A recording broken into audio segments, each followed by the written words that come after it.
आपको निश्चित लाभ होगा। आप अगर सच्चाई में भजन करना चाहते हैं, अपने जीवन को सार्थक करना चाहते हैं। देखिए, एक तो सत्संग हो गया सिर्फ एक बहकाने का कि हाँ हमें सत्संग करना है। एक सत्संग होता है सीधा सीधा, आप समझे इस बात को। उसमें जो भी बात आपको बताई जाएगी वो हो सकता है आपको हजम ना हो, अच्छी ही ना लगे।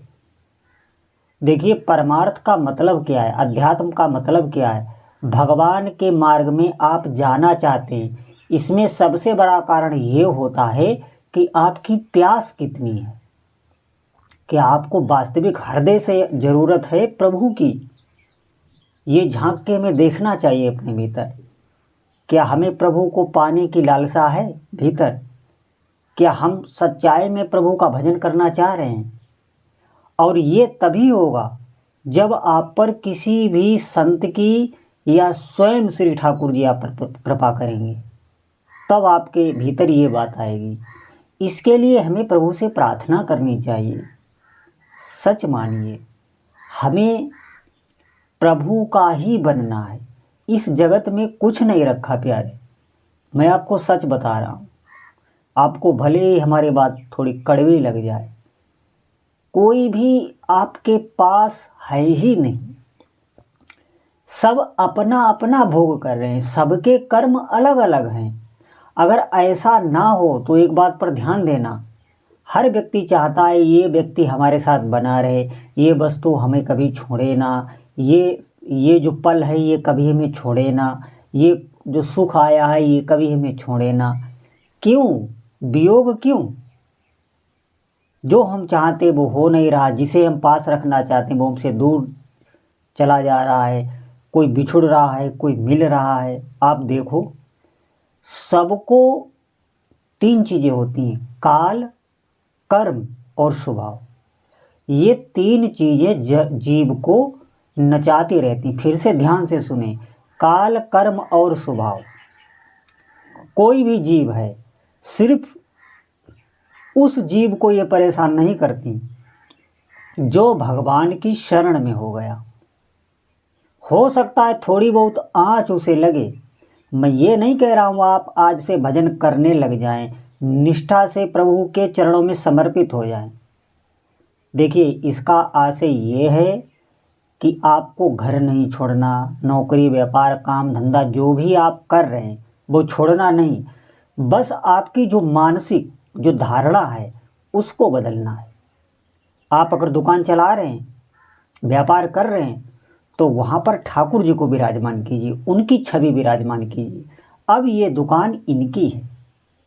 आप घर में कार्यरत हैं, घर में सेवाएं करते हैं, वहाँ पर ठाकुर जी को विराजमान कीजिए, अपने इष्ट देव को विराजमान कीजिए। अब ये घर इनका है, आप उनकी सेवा कीजिए, उनका नाम जप कीजिए, उनकी आराधना कीजिए। और जो भी आपके, जहाँ भी आप कार्यरत हैं, आप किसी पद पर हैं या किसी भी दुकान पे हैं, कहीं भी आप हैं, तो वहाँ पर जो भी लोग आपसे जुड़े हैं व्यवहार में, चाहे वो वस्तु हो चाहे व्यक्ति हो, वो सब प्रभु की है, ये मानकर आप व्यवहार की। देखिए, भीतर की धारणा बदलनी है, आपको छोड़ना कुछ नहीं है, मैं निश्चित आपको बता रहा हूँ। और अगर आप ऐसा नहीं करेंगे तो फिर वो स्थिति आपको नहीं मिल सकती है जो सब छोड़ के एकांत में भजन करने लगते हैं। मैं आपको ऐसी बात बता रहा हूँ जो उनको प्राप्त होगा, जो एकांत में प्रभु का भजन करते हैं, वही आपको प्राप्त होगा। बशर्ते आप जो भी हो, जैसे हैं, अपने को प्रभु का समझें। अपना, हमारा घर भी ठाकुर जी का है। देखिए, जिस घर में हम रह रहे हैं वहाँ कई लोग आए गए, मेरा मेरा कहते रहे, वो घर वैसे ही बना है। चाहे वो दुकान हो, जायदाद हो, खेत मकान, कुछ भी हो, वो ऐसे ही है, सदियों से ऐसे ही है। वहाँ मेरा मेरा करते कितने लोग दफन हो गए, आप दिमाग दीजिए। और जो ठाकुर जी हमारे यहाँ विराजमान हैं, वो जाने कब से हैं, वो जाने कब तक रहेंगे, वो वैसे ही विराजमान हैं। उनकी बहु लोग सेवा कर चुके और आगे भी करते रहेंगे। हमें सिर्फ धारणा बदलनी होती है। इस धारणा का परिणाम ये होगा, अब आप ध्यान से सुने, ये जो मैं धारणा बता रहा हूँ, अगर आप नाम जप कर रहे हैं और प्रभु के प्रति समर्पित हैं, और उनका ही सब कुछ समझ रहे हैं। ये धारणा बना के आप थोड़े दिन भजन करेंगे तो इसका परिणाम ये होगा, भगवान के चरणों में आपकी दृढ़ निष्ठा हो जाएगी और उनके चरणों का प्रेम आपको प्राप्त हो जाएगा, जो बहुत ही दुर्लभ वस्तु है। ये सिर्फ कह दिया जाता है, सिर्फ सुन लिया जाता है। अभी थोड़ा सा भी हमारे चित्त में अपने प्रभु के प्रति आकर्षण नहीं है। मैं आपको कैसे बताऊं, थोड़ा सा प्रभु के प्रति अगर आकर्षण हो जाता है, सच मानिए संसार के सभी भोग आपके आगे, स्वर्ग तक के ऊपर तक जो हमने लोक देखे नहीं, वहां तक के भोग आपको फीके लग जाएंगे। थोड़ी सी अगर, बहुत किंचित मात्र अगर आपकी अपने इष्ट देव के चरणों में आसक्ति हो गई, इस बात को आप समझें। इसलिए मैं बता रहा हूं, आपको साधना करनी है। देखिए, आपने पहले भूमि तैयार की, उर्वरक भूमि, खूब उसको जोता, खूब उसमें जल सिंचन किया। भूमि को पहले तैयार करना पड़ता है, फिर उसमें बीज वपन किया। अब उसमें फसल की सुरक्षा करनी पड़ती है, कब उसमें से घास हटानी है, कब उसमें क्या करना है, खाद बीज क्या खाद पानी उसमें लगाना है, उसमें उसकी सुरक्षा, उसकी संभाल करनी पड़ती है। ऐसे ही ये भक्ति है, सत्संग से धरा बनती है जीव की, हृदय की। फिर नाम जप ही बीज है। आप उसकी सुरक्षा यही है कि आप बार बार अपने मन को इधर उधर भटके, फिर उसको नाम में लगाओ, फिर नाम में लगाओ। यही उसकी सुरक्षा है, यही उसको खाद पानी देना है। और जब फसल थोड़ी बड़ी हो जाती है, पौधा जब बड़ा हो जाता है, फिर आपको ये चिंता नहीं रहती कि इसे कोई नष्ट कर देगा।